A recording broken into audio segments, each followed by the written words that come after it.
الحمد لله نحمده ونستعينه ونستغفره ونؤمن به ونتوكل عليه ونعوذ بالله من شرور أنفسنا ومن سيئات أعمالنا من يهده الله فلا مضل له ومن يضلله فلا هادي له ونشهد أن لا إله إلا الله وحده ونشهد أن سيدنا ومولانا محمد أحمد عبده ورسوله أما بعد فأعوذ بالله من الشيطان الرجيم بسم الله الرحمن الرحيم يا أيها الذين آمنوا قوا أنفسكم وأهليكم نارا وقودها الناس والحجارة عليها ملائكة غلاظ شداد لا يعصون الله ما أمرهم ويفعلون ما يؤمرون سبحان ربك رب العزة عما يصفون وسلام على المرسلين والحمد لله رب العالمين اللهم صل على سيدنا ومولانا محمد وعلى آل سيدنا ومولانا محمد وبارك وسلم اللهم صل على سيدنا ومولانا محمد وعلى آل سيدنا ومولانا محمد وبارك وسلم اللهم صل على سيدنا ومولانا محمد وعلى آل سيدنا ومولانا محمد وبارك وسلم عزیزان محترم،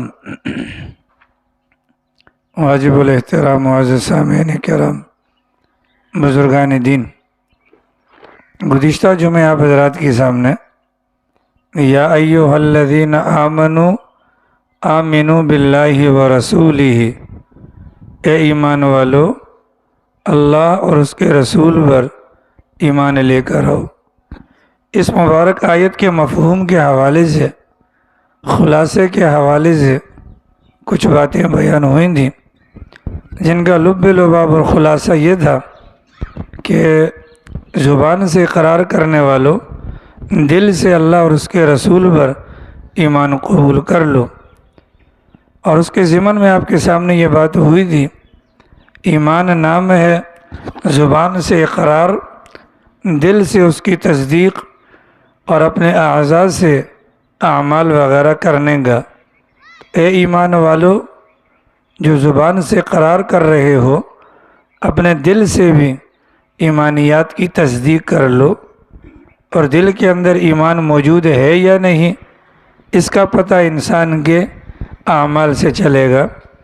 اگر انسان اعمال کر رہا ہوگا تو یہ علامت ہوگی اعمال کرنے والے کے دل میں ایمان کے پائے جانے گے۔ ایمان کیا ہے؟ ایمان کے متعلق گزشتہ جمعہ آپ حضرات کے سامنے یہ تفصیل بیان ہوئی۔ ایمان تین چیزوں کا نام ہے، ایمان نام ہے تین چیزوں کا۔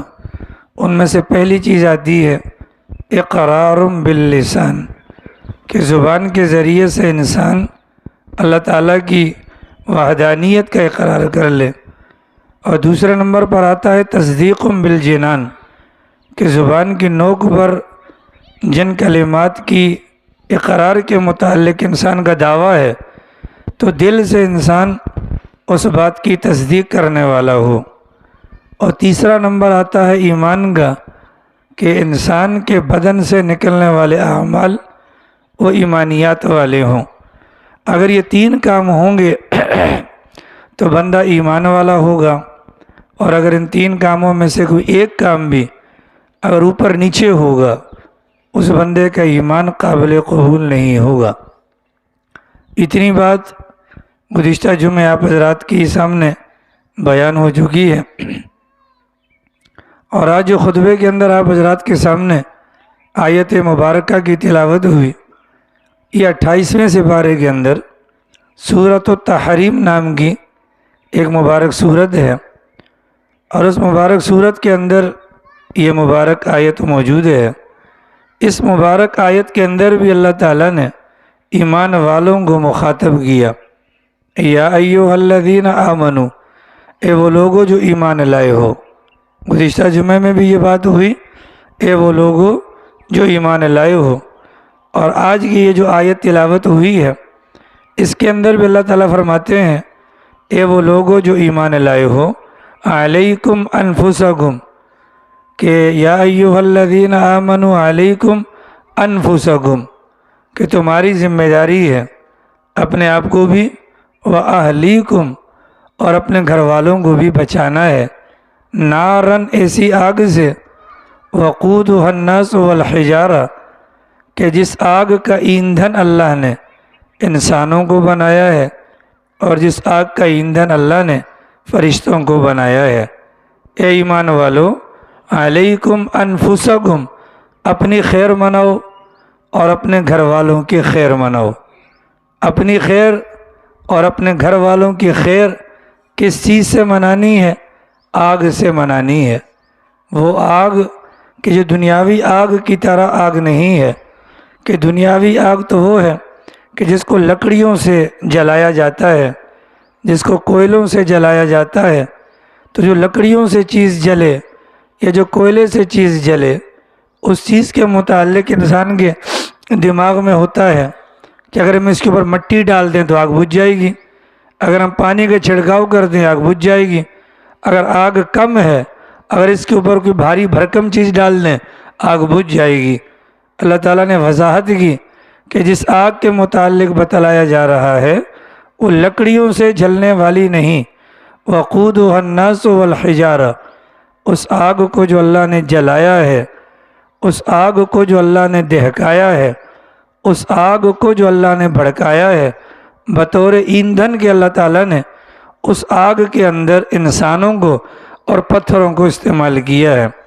پھر دنیاوی اعتبار سے ہمارے گھروں پر جب چولہا جلتا ہے، جہاں پر گھر والے بچے موجود ہوں تو مائیں چولہے کے قریب رہتی ہیں، مقصد یہ ہوتا ہے کہ کوئی اندر نہ چلا جائے، کوئی چیز جل نہ جائے، حفاظت پر مامور ہوتی ہیں۔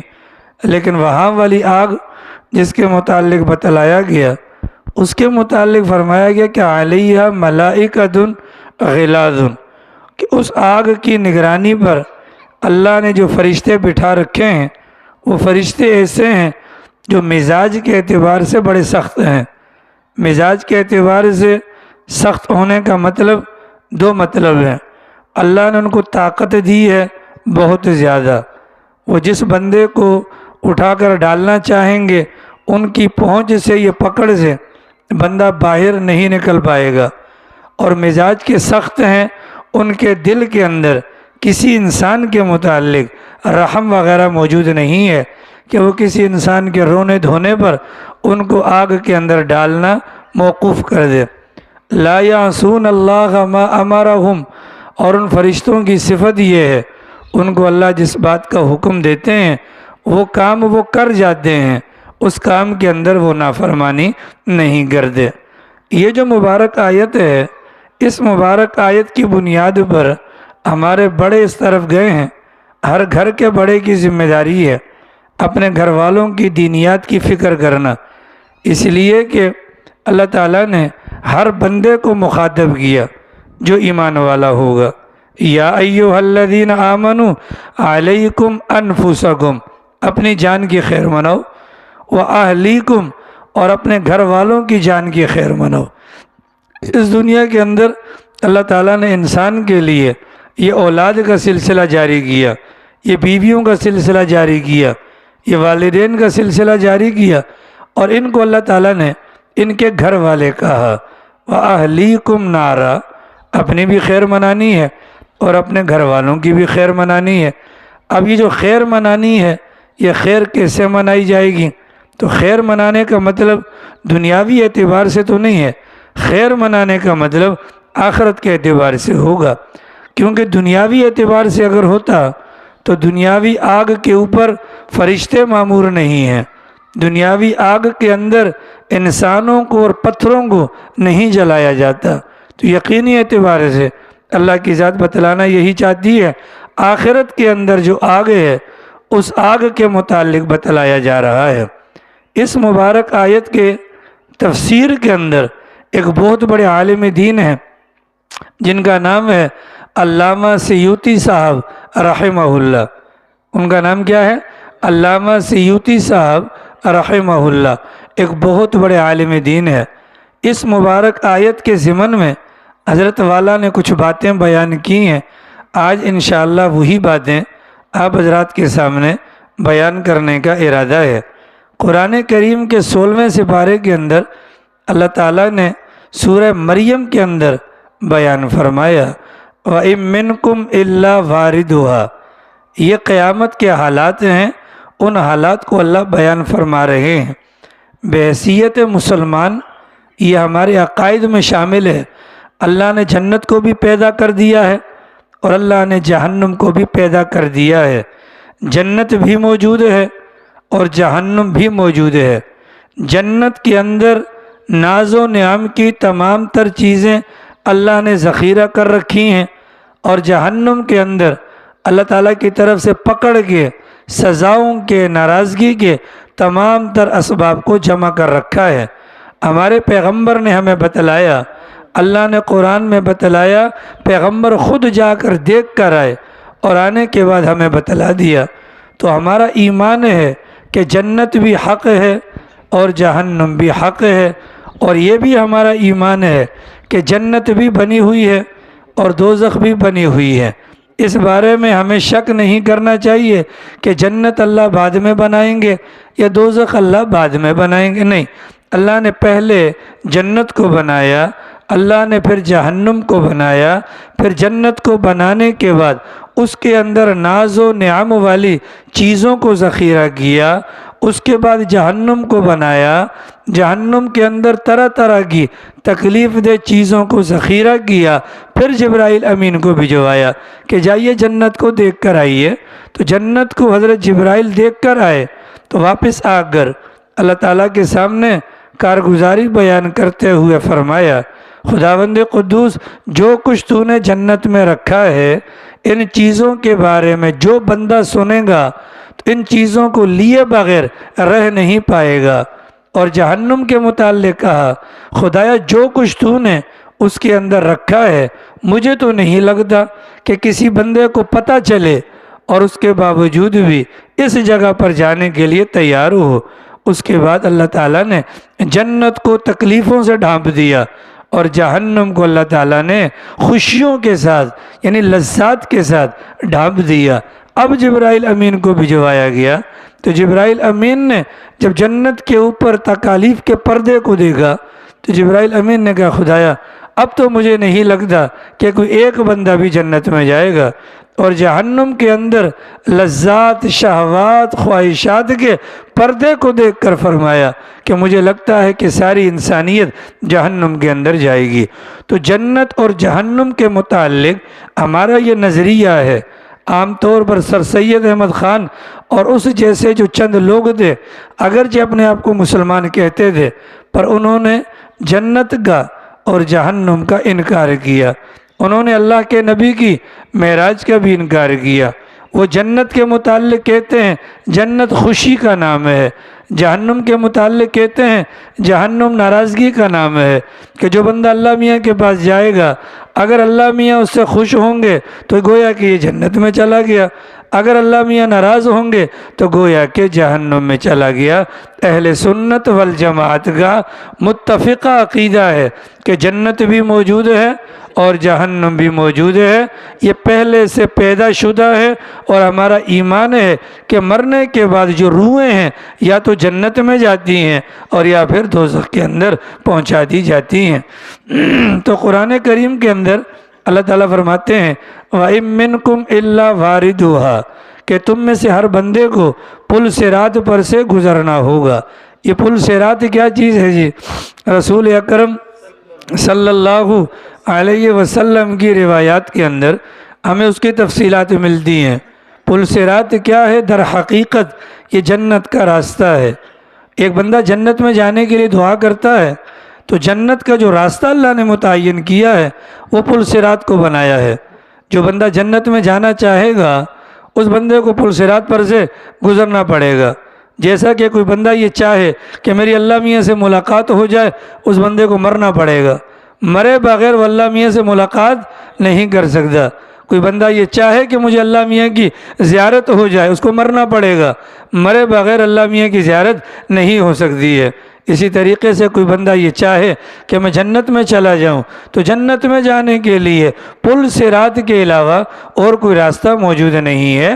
اللہ تعالیٰ نے قرآن کریم کے اندر اس بات کو بیان فرمایا وَإِن مِّنكُمْ إِلَّا وَارِدُهَا تم میں سے ہر ایک کو، جب اللہ تعالیٰ نے فرمایا کہ تم میں سے ہر ایک کو، اس میں مسلمان بھی داخل ہو گئے اور اس میں کافر بھی داخل ہو گئے، اس میں مشرک بھی داخل ہو گئے، اس میں منافقین بھی داخل ہو گئے، اس میں مرد بھی داخل ہو گئے، اس میں عورتیں بھی داخل ہو گئیں، اس میں معذور بھی داخل ہو گئے۔ یعنی روئے زمین پر جو بھی انسان پیدا ہوگا اس کو اگر جنت میں جانا ہے تو جنت میں جانے کے لیے اللہ نے جو راستہ رکھا ہے اس راستے کا نام ہے پل صراط۔ اس راستے کا نام کیا ہے؟ پل صراط۔ رسول اکرم صلی اللہ علیہ وسلم کی روایات کے اندر، تعلیمات کے اندر ہمیں اس پل صراط کے بارے میں کچھ نقشہ معلوم ہوتا ہے۔ وہ جو پل اللہ نے بنایا ہے اس پل کی مسافت 1500 سال رکھی ہے۔ وہ جو پل اللہ نے بنایا ہے اس پل کی جو مسافت ہے، وہ 1500 سال ہے۔ اس پل کو جو اللہ نے بنایا ہے اس پل کے اندر 3 قسم کے راستے ہیں۔ 500 سال تک بندے کو اونچائی پر چڑھنا ہوگا، 500 سال تک بندے کو بالکل سیدھ میں جانا ہوگا اور 500 سال تک بندے کو اترائی میں جانا ہوگا۔ اس پل کے متعلق رسول اکرم صلی اللہ علیہ وسلم کی روایات میں ہمیں ملتا ہے کہ وہ پل عجیب و غریب ہوگا۔ چونکہ اللہ نے راستہ بنایا ہے وہ پل ایسا بنایا ہے کہ جو نیزے کی طرح تیز ہوگا، نیزے کی طرح تیز ہوگا لیکن بال سے بھی زیادہ باریک ہوگا۔ ان صفات کا حامل وہ پل ہے۔ اگلا سوال، وہ پل کہاں ہوگا؟ اللہ تعالیٰ نے اس پل کو بنایا اس جہنم کے اوپر جس جہنم کو اللہ نے گناہگاروں کے لیے تیار کر رکھا ہے۔ اللہ تعالیٰ نے کوئی نظام ایسا بنایا کہ بظاہر جو نظر آتا ہے جنت آگے ہے، اس سے پہلے جہنم ہے اور جہنم نیچے ہے اور جنت اوپر ہے۔ یہ اس کے اوپر پل صراط ہے، یہاں سے ساری انسانیت آئے گی۔ اس پل کے اوپر سے گزر کر جو جائے گا، اس پل کا جو کنارہ ہے وہ جنت کے دروازے پر پہنچ کر ختم ہو جائے گا۔ گویا کہ کوئی بھی بندہ ہوگا اس کو پل صراط پر سے گزرنا پڑے گا۔ جب پل صراط پر سے گزرنا پڑے گا تو رسول اکرم صلی اللہ علیہ وسلم نے پل صراط پر سے گزرنے والے انسانوں کی کیفیات کو بھی بیان فرمایا۔ اب یہ بات دماغ میں رکھیں کہ وہ پل کیسا ہوگا کہ وہ نیزے کی طرح تیز ہوگا، وہ نیزے کی طرح تیز ہوگا اور بال سے باریک ہوگا۔ پیغمبر صلی اللہ علیہ وسلم کا فرمان، اس پل سے گزرنے کا جو عمل ہوگا وہ ہر انسان کے اعمال کے بقدر ہوگا۔ گزرنے کی رفتار کیا ہونی چاہیے؟ ہمارے دماغ میں ہے، کسی انسان کے دماغ میں آئے گا ہم کیسے گزریں گے؟ پیغمبر نے یہ مسئلہ حل کر دیا۔ اس پل پر سے گزرنے کے لیے اس دنیا کے اندر اعمال کیے جائیں گے، جیسے اعمال ہوں گے ویسے رفتار ہوگی۔ بعض لوگوں کے متعلق سرکار نے فرمایا بجلی کی چمک کی طرح گزر جائیں گے، بعض کے متعلق پیغمبر نے فرمایا تیز گھڑ سوار کی طرح چلے جائیں گے، بعض کے متعلق فرمایا تیز بھاگنے کے والے کی طرح گزر جائیں گے، اور بعض کے متعلق فرمایا کہ کہ وہ ہلکے تیز چلنے والے کی طرح گزر جائیں گے، اور بعض کے متعلق فرمایا کہ وہ چلیں گے، گریں گے، پڑیں گے، گرتے پڑتے گزر جائیں گے، اور بعض کے متعلق فرمایا کہ وہ چڑھیں گے اور کٹ کر نیچے گر جائیں گے۔ تو نیچے دوزخ ہے، اور اس دوزخ کے اوپر یہ پل صراط کو اللہ نے قائم کر رکھا ہے۔ چنانچہ کتابوں کے اندر آتا ہے یہ پل ہوگا اوپر، یہ پل ہوگا اوپر، اور اس کے نیچے ہے جہنم۔ اس جہنم کے کناروں پر اللہ نے یہ فرشتے کھڑے کر رکھے ہیں۔ کون سے فرشتے؟ جس کا قرآن میں ذکر آیا، علیہا ملائکۃ غلاظ، وہ فرشتے جو بڑے سخت مزاجے ہیں۔ چنانچہ حدیث پاک کے اندر آتا ہے اللہ کے نبی علیہ السلام نے فرمایا، اللہ تعالیٰ نے انسانوں کو پیدا کرنے سے 1000 سال پہلے اپنا فرشتوں کو پیدا کیا۔ کس کو پیدا کیا؟ فرشتوں کو۔ اور فرشتوں کی طاقت کتنی ہے؟ ایک فرشتے کو اللہ نے اتنی طاقت دی ہے، عام فرشتہ، بڑا فرشتہ نہیں، بڑا فرشتہ تو جبرائیل امین ہے کہ جس کے 600 پر ہیں، 2 پر خالی کھول دے تو مشرق سے لے کر مغرب تک پورا کا پورا حصہ اس کے نیچے آ جائے۔ جبرائیل امین سے سرکار نے پوچھا تھا آپ سے بڑا بھی کوئی ہے کہ حضرت ہم تو کچھ بھی نہیں ہیں، آسمان پر 5,000 پروں والے فرشتے بھی موجود ہیں، اتنے بڑے بڑے فرشتے ہیں۔ اور اتنا بڑا فرشتہ جبرائیل امین ہے، جبرائیل امین کی ایک چیخ پر اللہ نے پوری کی پوری بستی کو موت کے گھاٹ اتار دیا تھا، اتنے طاقتور۔ تو وہ تو بڑے فرشتے ہیں۔ جو چھوٹا فرشتہ ہے اس کی طاقت کتنی ہے؟ کتابوں کے اندر آتا ہے ایک فرشتہ ایک وقت میں 70,000 بندوں کو قابو میں رکھنے کی طاقت رکھتا ہے۔ کتنے؟ 70,000۔ اور پھر حدیث پاک کے اندر آتا ہے اللہ تعالیٰ نے جب سے فرشتوں کو پیدا کیا ہے دن بہ دن ان کی قوت میں اضافہ ہی ہوتا رہتا ہے، ان کی طاقت اور ان کی قوت کے اندر کمی نہیں آتی۔ تو نیچے کھڑے ہوں گے فرشتے۔ پھر اللہ نے جو جہنم کی باؤنڈری وال کی ہے، جیسے ہم اپنے گھروں کی حفاظت کے لیے اوپر جنگلے لگاتے ہیں، شیشہ لگاتے ہیں، اس جہنم کے اوپر کچھ ایسے ایڑے پیڑے ایڑے ٹیڑے کانٹے اللہ نے لگائے ہیں، لوہے کے جنگلے لگائے ہیں کہ دنیاوی اعتبار سے جو اعمال کے اندر کمزور بندہ پل صراط پر چڑھے گا، یہ جو جنگلے لگے ہوئے ہیں یہ جنگلے اس انسان کو کھینچ لیں گے، اور کھینچ کر اپنے اندر الجھا کر اور ٹکڑوں کے اندر بانٹ کر نیچے جہنم کے اندر پھینک دیا جائے گا۔ اللہ تعالیٰ فرماتے وَإِن مِّنكُمْ إِلَّا وَارِدُهَا، تم میں سے ہر ایک کو، مطلب جو پیدا ہوا، جو انسان ہے، اس میں گدھا نہیں ہے، اس میں دیگر مخلوقات نہیں ہے، جو پیدا ہوا بھلے مسلم ہے یا غیر مسلم ہے، ان کو پل صراط پر سے جانا پڑے گا۔ اور پل صراط پر جانے کے لیے، اس پل کو پار کرنے کے لیے اعمال کی ضرورت ہے۔ جو اس دنیا میں اعمال پورے کر کے جائے گا پل صراط پر سے بجلی کی طرح گزر جائے گا، اور اللہ نہ کرے جس کے اعمال کے اندر کمی ہوگی وہ جانا بھی چاہے گا، لیکن چڑھتے کے ساتھ ہی وہ جو نیچے کنڈے لگے ہوئے ہیں وہ کنڈے اس کو کھینچ کر اس کے ٹکڑے ٹکڑے کر کر اپنے اندر آن کے اندر وہ جل بھن کر بندہ راکھ بن جائے گا۔ جو قرآن کریم کی آیت مبارکہ میں نے آپ کے سامنے تلاوت کی ہے، یا ایھا الذین آمنو، اے ایمان والو، اس مبارک آیت کے ترجمے پر اور اس کا جو مفہوم ہے آپ کے سامنے انشاءاللہ بیان کرتا ہوں۔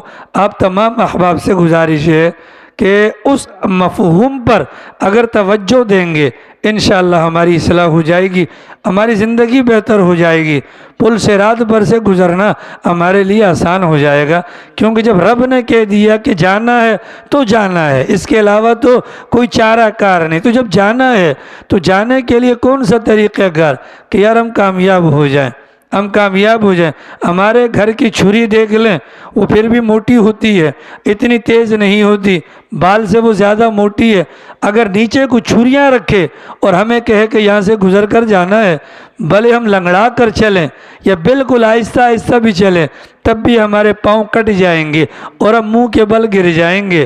تو وہ پل تو وہ ہے کہ جس پل کو بنایا ہی اسی کام کے لیے گیا کہ جو دنیاوی اعتبار سے اعمال کر کے آئے گا اس کے لیے وہ پل آسانی والا ہوگا۔ تو اللہ کرے کہ ہم بھی ان لوگوں میں شامل ہو جائیں جو اس پل پر جائیں اور بجلی کی کڑک کی طرح پار کر جائیں، کیونکہ ہم میں سے کسی کے اندر یہ طاقت نہیں ہے، یہ قوت نہیں ہے کہ ہم عذاب جہنم کو برداشت کر سکیں۔ ظاہر ہے کہ جہنم کا الگ سے کوئی دروازہ نہیں، یہ پل ہی ہے کہ جس سے جو نیچے گرے گا تو وہ جا کر جہنم کے اندر پڑ جائے گا۔ اللہ تعالی ہم سب کی حفاظت فرمائے۔ اس مبارک آیت کے ضمن میں علامہ جلال الدین صاحب سیوطی رحمۃ اللہ علیہ بہت بڑے عالم ہیں، ہمارے مدارس دینیہ کے اندر ان کے ہاتھ کی لکھی ہوئی ایک تفسیر پڑھائی جاتی ہے جس کو جلالین شریف کہا جاتا ہے۔ قرآن کریم کی اس سے بہتر کوئی تفسیر نہیں ہے۔ حضرت والا فرماتے ہیں یہ جو پل صراط ہوگا، اس پل صراط پر جو بندے چڑھیں گے یکدم نہیں جا پائیں گے، بلکہ اس پل صراط پر دنیا کے اندر کیے جانے والے اعمال میں سے 7 اعمال کی پوچھ ہوگی اور اس کے بعد بندہ اس پل صراط کو پار کر پائے گا۔ گویا کہ حضرت والا کے کہنے کا مقصد یہ جو 1500 سالہ مسافت پر مشتمل پل صراط ہے، اس پر 7 چنگیاں ہیں، اس پر 7 چوکیاں ہیں، اس پر 7 چیک پوسٹیں ہیں۔ جیسے یہاں کی چیک پوسٹ کو آپ کراس نہیں کر سکتے جب تک کہ معلومات نہ ہوں، ایسے ہی پل صراط کے اوپر اللہ تعالیٰ نے 7 چیک پوسٹوں کو قائم کیا ہے۔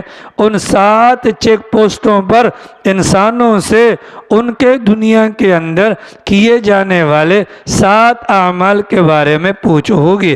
چنانچہ حضرت فرماتے ہیں کہ جب کوئی بندہ وہاں پر چڑھے گا تو چڑھتے کے ساتھ ہی جو پہلی چنگی آئے گی پل صراط کے اوپر، جو پہلی چیک پوسٹ آئے گی پل صراط کے اوپر، وہاں پر انسان سے سب سے پہلا سوال ہوگا اس کے ایمان کے بارے میں۔ سب سے پہلا سوال ہوگا ایمان کے بارے میں، ایمان تھا یا نہیں تھا؟ اگر تو تھا ایمان تو کہانی آگے بڑھے گی، اگر نہیں تھا ایمان، وہ نیچے کنڈے موجود ہیں، وہ کنڈے اس بندے کو کھینچ کر اپنے اندر ہضم کر لیں گے۔ اگر ایمان ہے تو پھر مزید آگے بات بنے گی، ایمان تھا خالص تھا یا ملاوٹی تھا؟ ایمان تھا اللہ کے لیے تھا یا لوگوں کو دکھانے کے لیے تھا؟ ایمان تھا اللہ کے لیے تھا یا دنیاوی مفادات سمیٹنے کے لیے تھا؟ ایمان تھا اللہ کے لیے تھا یا دنیاوی اعتبار سے نام و نمود کے لیے تھا؟ وہاں پر یہ بات پوچھی جائے گی، اس لیے کہ ایمان لانا آسان ہے، اس ایمان کو اللہ کے لیے لانا، اس ایمان کو اللہ کے لیے لانا اور اللہ کے لیے بنانا، نجات آخرت کے لیے بنانا، یہ بڑا مشکل کام ہے۔ اسی بنیاد پر فرماتے ہیں ایمان وہی قابل قبول جو ایمان خالصتاً اللہ کے لیے قبول کیا گیا ہوگا۔ چنانچہ منافقین کو دیکھیں، کلمہ تو وہ بھی پڑھتے تھے، پیغمبر کے پیچھے نمازیں بھی پڑھتے تھے، ان کی بھی بڑی بڑی داڑیاں تھیں، وہ پیغمبر کے ساتھ جہاد میں بھی جاتے تھے، پیغمبر کے پیچھے جماعت کے بغیر نماز بھی نہیں چھوڑتے تھے، نمازیں بھی پڑھتے تھے۔ البتہ فجر کی نماز میں اور عشاء کی نماز میں منافقین گول ہو جاتے تھے، اور آج ہمارے مسلمان بھی فجر کی نماز میں اور عشاء کی نماز میں گول ہو جاتے ہیں۔ رسول اکرم صلی اللہ علیہ وسلم نے فرمایا کہ منافقین پر فجر اور عشاء کی نماز بھاری ہے۔ پیغمبر نے فرمایا منافقین پر فجر اور عشاء کی نماز بھاری ہے، اور پیغمبر نے فرمایا اگر منافقین کو فجر کی نماز اور عشاء کی نماز کے ثواب کا پتہ چل جائے، گھٹنوں کے بل چل کر آنا پڑے، آنے کے لیے تیار ہو جائیں گے، پر فجر کی نماز کو نہیں چھوڑیں گے۔ تو ایمان کا سوال ہوگا، ایمان وہ جو ایمان اخلاص والا ہو، وگرنہ تو منافقین کا بھی ایمان تو تھا، ایمان کا انکار تو نہیں ہے، لہٰذا سب سے پہلا سوال ہوگا ایمان لائے تھے؟ اگر کہتے ہیں لائے تھے، اگلا سوال ہوگا ایمان کس لیے لے کر آئے تھے. وہاں بندہ جھوٹ نہیں بول پائے گا، اس لیے کہ نیچے جو کنڈے لگے ہوں گے وہ کنڈے انسان کی زبان سے نکلنے والے کلمات کے محتاج نہیں ہوں گے، بلکہ انسان کے اعمال کی بنیاد پر ان کو اللہ طاقت دے گا.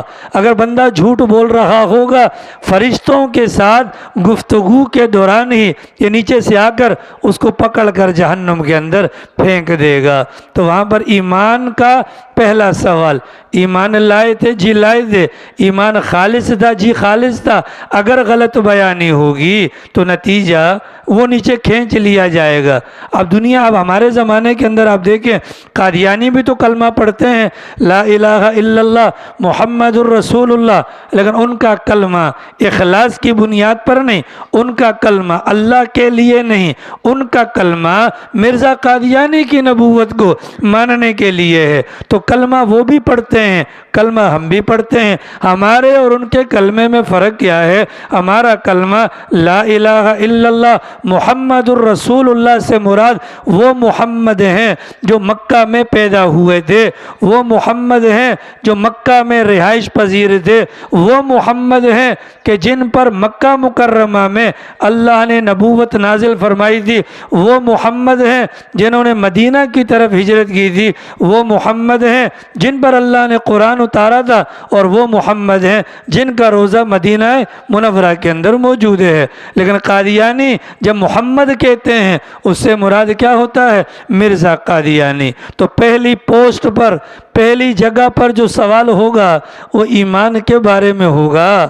ہاں بھائی ایمان تھا کہ نہیں تھا؟ جی ایمان تھا. ایمان کیسا تھا؟ اگر ایمان خالص ہوگا، اگر ایمان کے اندر ملاوٹ نہیں ہوگی تو اس صورت میں یہ پہلی والی جگہ سے وہ پاس ہو جائے گا.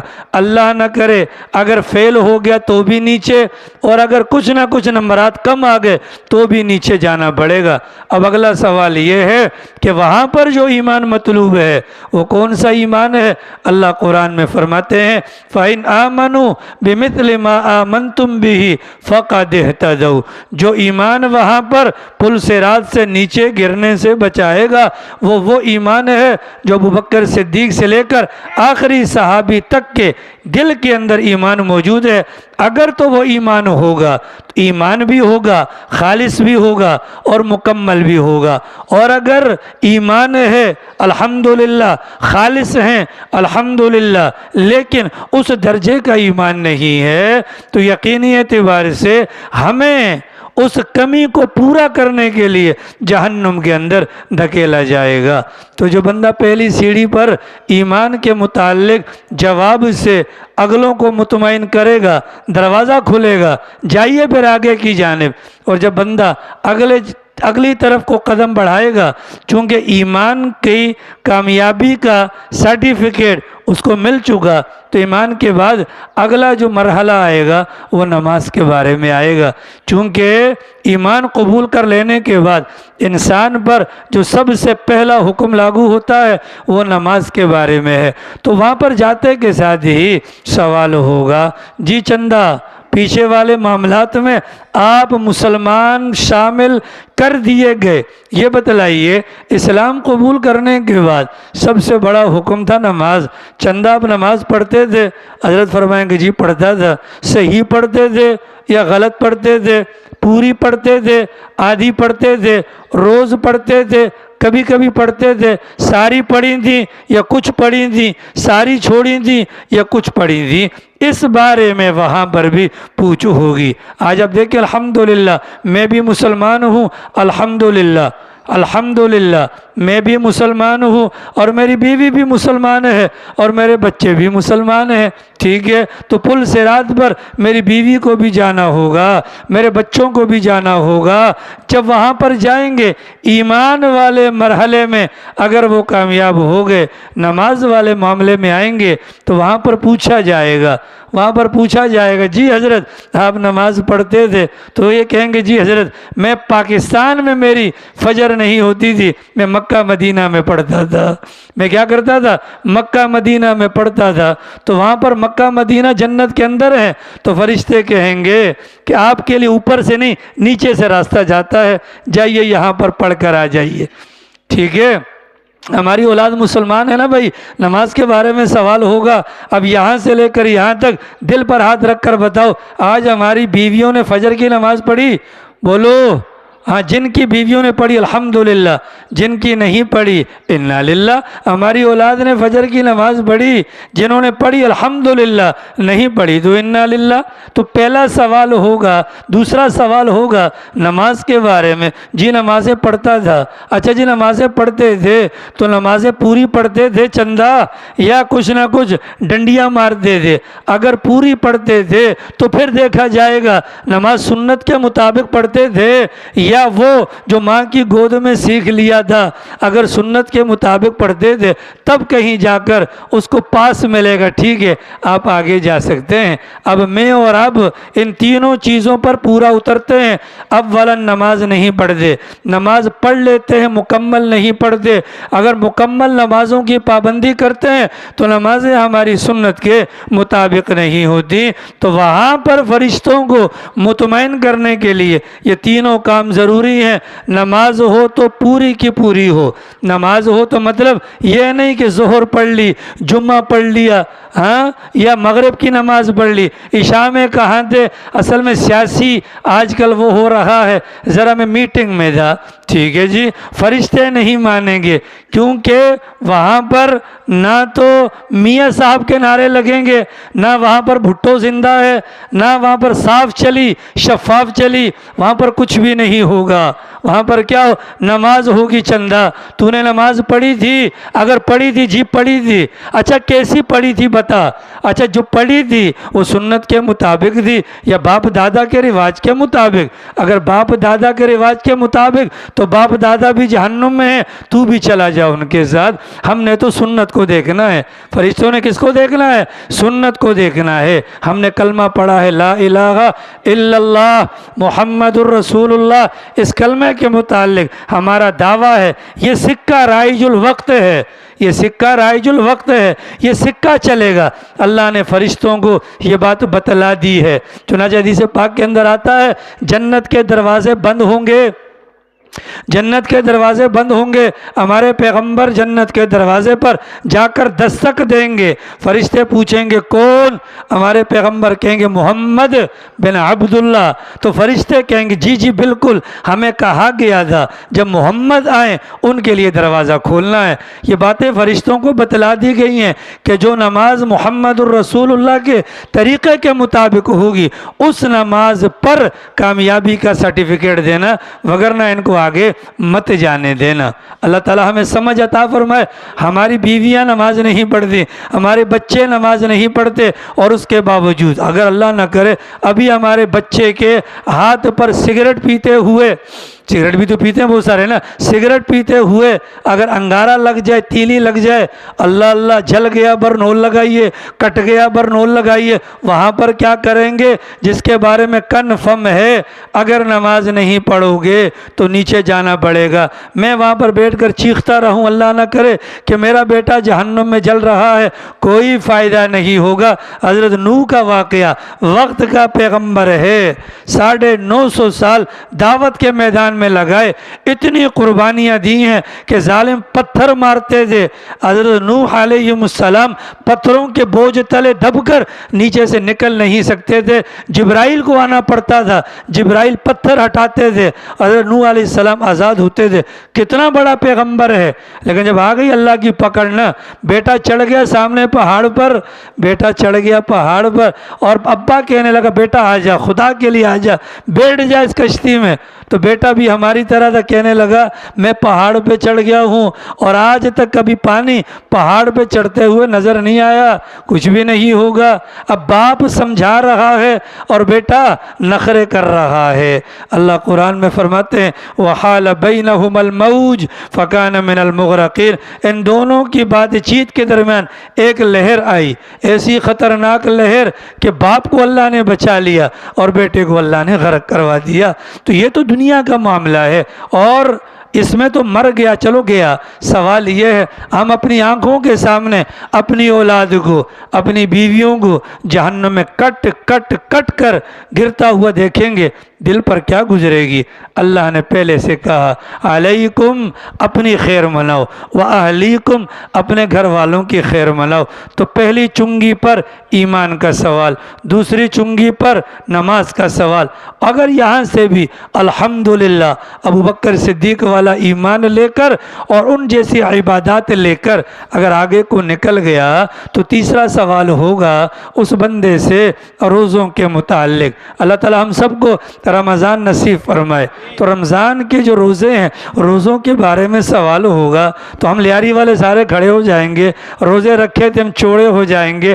اگلا سوال خطرناک ہوگا، آپ نے روزہ سمجھا کس کو؟ تو ہم جواب دیں گے خدایا سحری کھانا، افطاری تک کچھ نہ کھانا، پانی نہ پینا، بیگم کے قریب نہ جانا، کھانے پینے سے دور رہنا، یہی تو روزہ ہے، ہم نے تو یہی سمجھا تھا۔ تو وہاں پر فرشتے چھتر لگائیں گے، چھتر نہ چندہ نہ، روزہ اس چیز کا نام نہیں تھا، روزے کا مطلب یہ تھا تمہارا پورا کا پورا وجود وہ روزے کی حالت میں ہو، تب تو تم کہلاؤ گے روزے دار۔ پیغمبر نے فرمایا بہت سارے لوگ ایسے ہیں کہ جن کو روزہ رکھنے کے بعد سوائے بھوکا پیاسا رہنے کے اور کچھ بھی حاصل نہیں ہوتا۔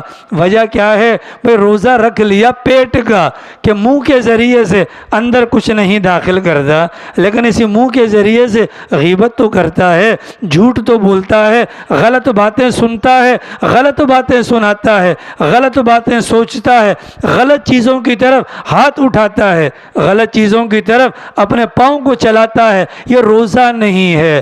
جن روزوں پر ہم اعتماد کر بیٹھے ہیں تو یقین جانیے یہ روزہ وہاں پر ہمیں کام نہیں آئے گا۔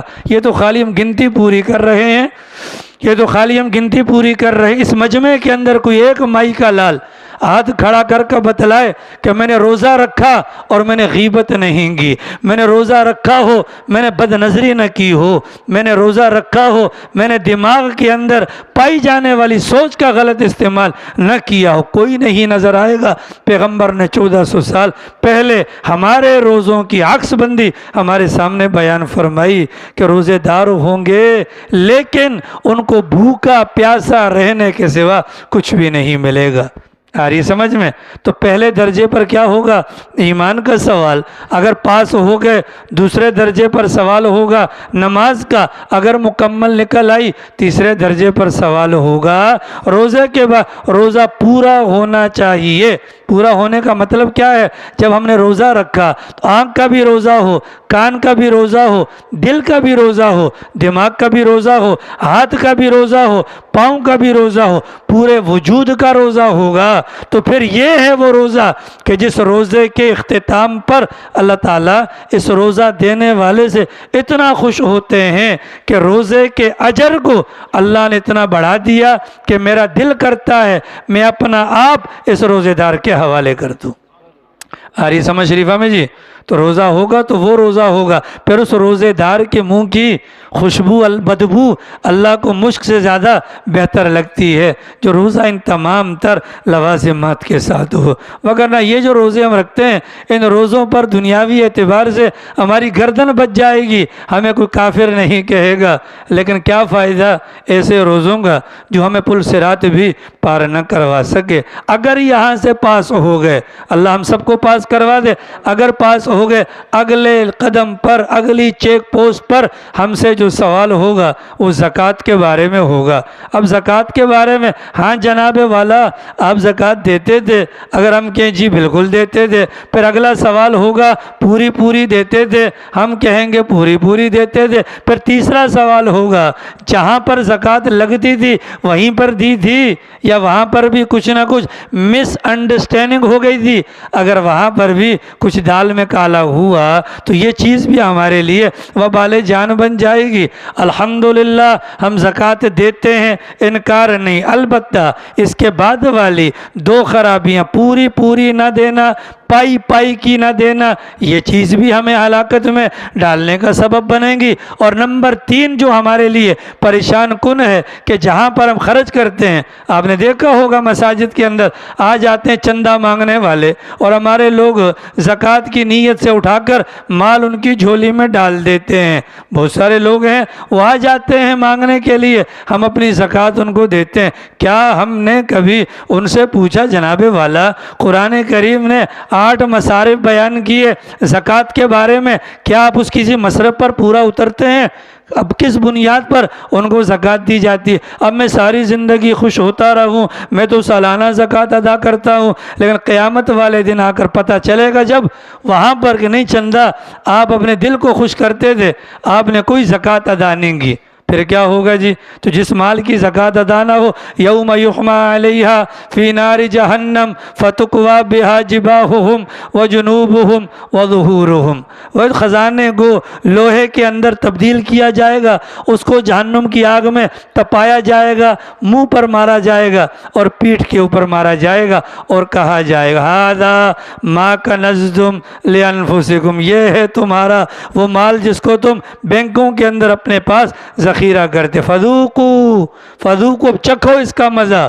تو زکوٰۃ دینی ہے، لازمی دینی ہے، زکوٰۃ دینی ہے، پوری دینی ہے، زکوٰۃ دینی ہے، جانچ پڑتال کر کے دینی ہے، تب کہیں جا کر چوتھے چیک پوسٹ پر ہمیں کلیئرنس ملے گی۔ اگر یہاں سے بھی پاس ہو گئے، اگلے قدم پر جو 5ویں آئے گی، 5ویں چیک پوسٹ پر ہم سے ہمارے حج اور عمرے کے بارے میں پوچھا جائے گا، جی چندہ آپ پر حج فرض تھا؟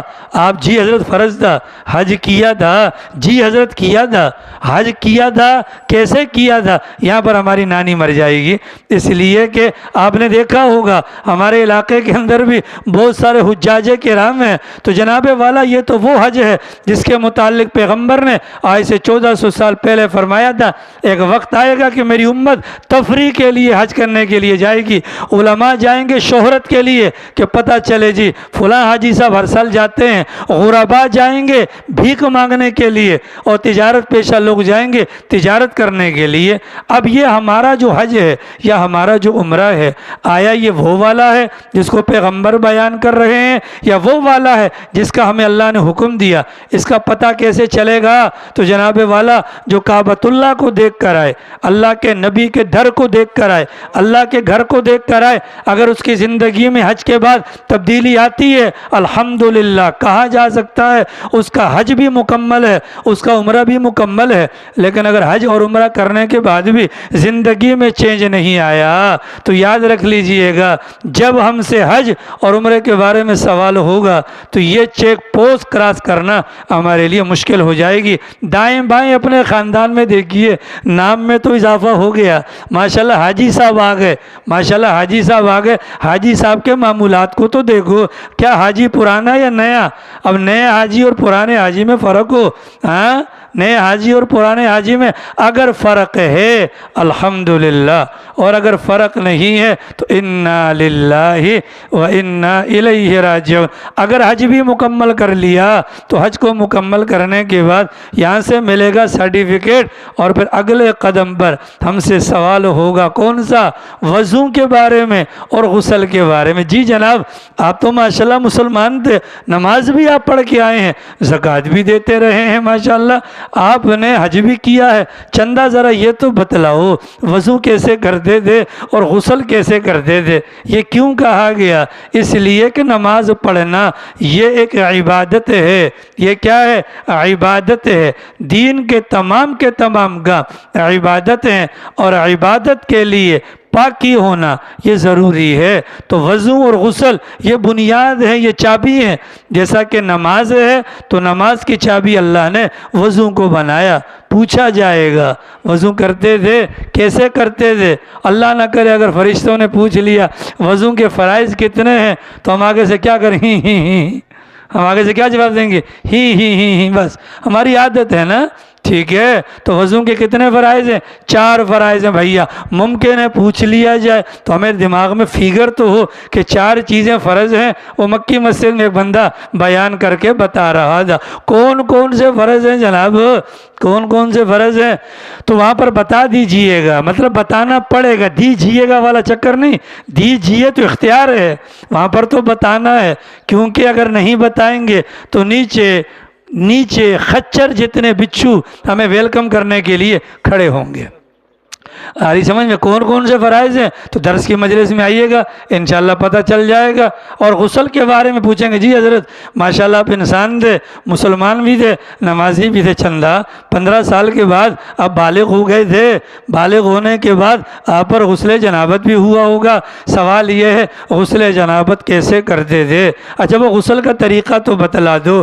اگر فرشتوں نے پوچھ لیا تو اللہ کی قسم ہم پھنس جائیں گے، اس لیے کہ ہمارے بہت سارے مسلمانوں کو غسل کا طریقہ بھی نہیں آتا، جس کی بنیاد پر تا دم حیات وہ ناپاک رہتے ہیں۔ اگر اس سوال کا جواب ہو گیا تو پھر 7ویں جو چیک پوسٹ ہے کہ جو بالکل نکڑ پر ہے، اس کو پار کرتے کے ساتھ ہی سامنے آتا ہے جنت کا دروازہ۔